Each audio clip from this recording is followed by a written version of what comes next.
Selamat berjumpa kembali Bapak Ibu, Saudari-saudara, umat beriman terkasih dalam Tuhan, salam sehat, berlimpah berkat. Hari Rabu tanggal 15 Oktober 2025, gereja memperingati seorang kudus Santa Teresa dari Yesus, seorang perawan dan pujangga gereja. Saya mengajak kita sekalian merenungkan kutipan Injil Lukas bab 11 ayat 42 sampai 46, yang pada intinya mengajak kita untuk waspada terhadap kesalehan semu. Apa itu kesalehan semu? Bagaimana kita harus mewaspadainya? Itu yang mau kita renungkan. Kita dengarkan sabda Tuhan. Dalam nama Bapa dan Putra dan Roh Kudus. Amin. Sekali peristiwa Yesus bersabda, "Celakalah kalian, hai orang-orang Farisi, sebab kalian membayar persepuluhan dari selasi, inggu, dan segala jenis sayuran, tapi kalian mengabaikan keadilan dan kasih Allah. Yang satu harus dilakukan, yang lain jangan diabaikan. Celakalah kalian, hai orang-orang Farisi, sebab kalian suka duduk di tempat terdepan di rumah ibadah, suka menerima penghormatan di pasar. Celakalah kalian, sebab kalian seperti kubur yang tidak memakai tanda. Orang-orang yang berjalan di atasnya tidak mengetahuinya." Seorang ahli Taurat menjawab, "Guru, dengan berkata demikian, engkau menghina kami juga." Tetapi Yesus berkata lagi, "Celakalah kalian juga, hai ahli-ahli Taurat, sebab kalian meletakkan beban yang tak terpikul pada orang, tapi kalian sendiri tidak menyentuh beban itu dengan satu jari pun." Demikianlah sabda Tuhan. Bapak Ibu, Saudari-saudara, umat beriman terkasih dalam Tuhan. Tuhan Yesus mengeritik keras ahli-ahli Taurat, orang-orang Farisi, dengan kata-kata yang terdengar keras. Celakalah kalian. Seringkali orang menyebutnya sebagai sabda celaka. Rasanya sabda celaka ini, saudara-saudari, membuat kita berfokus pada kata kutukan. Namun sabda celaka bukanlah kutukan. Mungkin lebih tepat sabda celaka ini kita pahami sebagai sebuah ungkapan dalam tanda kutip penyesalan atas sikap seseorang yang sekarang terbuai dengan surga palsu, tetapi tidak paham akhir penderitaan yang akan dialami. Sabda celaka ini ditujukan kepada orang-orang Farisi, juga kepada ahli Taurat, yang hanya memperhatikan, yang hanya merawat aspek lahiriah, bungkusnya, casingnya, dalam hidup rohani, dalam hidup religius, dalam hidup beragama,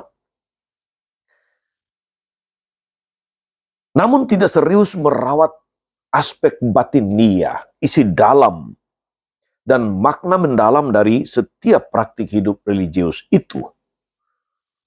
Seperti misalnya tanda makam, persepuluhan, kebiasaan duduk, atau ajaran-ajaran yang membebani hidup orang kebanyakan. Atau juga kemarin kita mendengarkan dalam renungan hari Selasa kemarin tentang cuci tangan menjadi masalah besar bagi orang Yahudi. Karena kebersihan batin, aturan-aturan lahiriah itu sangat mereka perhatikan, tetapi isi dalam yang harusnya lebih bersih tidak mereka perhatikan. Saleh dari luar, namun salah dalam pemaknaan dan penghayatan di dalam hati. Sangat bertolak belakang. Saleh di luar, salah di dalam. Saudara-saudara, umat beriman terkasih dalam Tuhan, kesalehan semu itu juga dapat kita alami dalam penghayatan hidup keagamaan kita ketika kita hanya berpaku pada praktik-praktik agama yang kelihatan. kita mengikuti misa, kita beribadah, kita berdoa, pribadi maupun bersama. Kita berdevosi, kita adorasi, kita mengikuti macam-macam, katakanlah, kelompok kategorial yang bernafaskan agama atau rohani. Kita mengikuti seminar di mana-mana sarasehan untuk membangun iman, KKR dan sebagainya. Kita aktif dalam gereja, aneka kursus. Namun pertanyaannya saudara-saudari, isi dan makna kegiatan tersebut apakah sungguh berdampak pada sikap dan perilaku kita, termasuk juga relasi kita dengan orang lain?